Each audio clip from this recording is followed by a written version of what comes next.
আমি একজন দিনদার মুসলমান, মুত্তাকি মুসলমান।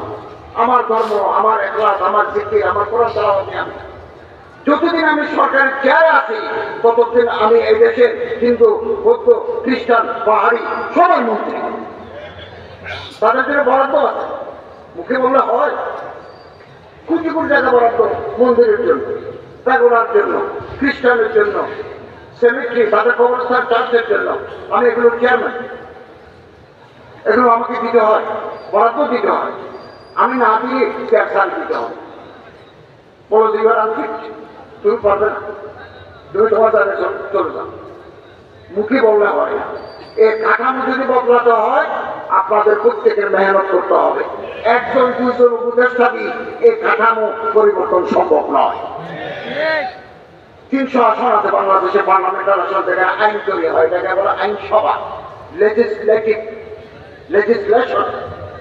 3টা ব্রাঞ্চ আছে। এক দলে আইন বানায়, তারা পার্লামেন্টের মেম্বার। এক দলে দেশ চালায়, অ্যাডমিনিস্ট্রেশন। আরেক দলে বিচার করে, জুডিশিয়ারি। 3টা মিলে দেশ।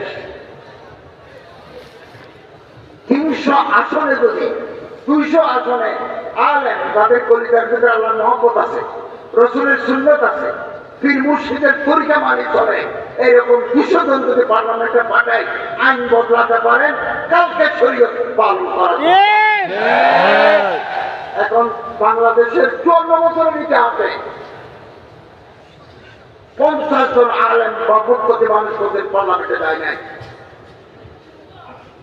ধর্ম